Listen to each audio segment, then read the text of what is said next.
वैसे तो ये कानून बहुत पहले बन जाना चाहिए था।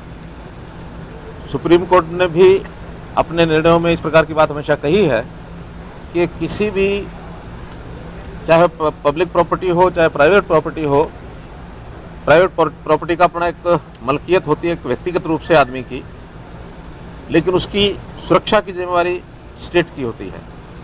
इसी प्रकार पब्लिक प्रॉपर्टी जो होती है वो किसी एक व्यक्ति की नहीं होती, लेकिन उस पर भी अधिकार है तो प्रदेश की 3.25 करोड़ जनता का उसके ऊपर अधिकार है।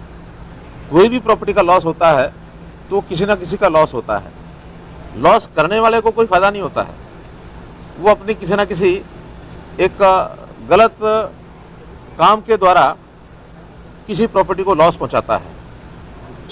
लोकतांत्रिक व्यवस्था में किसी को अपनी बात कहने के लिए छूट है, कोई प्रदर्शन करना उसमें छूट है, कहीं भी कोई धरना देना है, इसमें कहीं कोई आपत्ति नहीं है, लेकिन इतनी स्वतंत्रता नहीं है कि कोई किसी प्रॉपर्टी का नुकसान करे।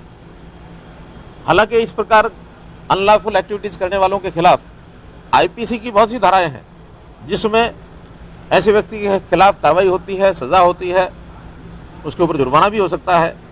लेकिन उस धारा में कहीं भी किसी के नुकसान की भरपाई, यानी जो सिविल लायबिलिटी आनी चाहिए किसी व्यक्ति को गलत काम करने के लिए, वो उसमें नहीं है। और अगर कहीं है भी सही तो उसके प्रोसीजर बहुत लंबे हैं।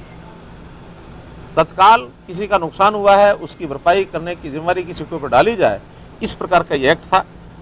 इन लोगों की शंकाएं निराधार हैं कि शायद ये किसान जो 3 कानून का विरोध कर रहे हैं उसके खिलाफ ये किया जा रहा है। ऐसा बिल्कुल नहीं है। इस कानून का 3 कानूनों के विरोध करने वाले हमारे किसान बंधुओं के साथ बिल्कुल नहीं है, लेकिन किसी प्रॉपर्टी की सुरक्षा करना या नुकसान हुआ है तो उसको उसका मुआवजा दिलवाना ये सरकार का काम है, इसलिए हमने उस एक्ट को पारित किया है।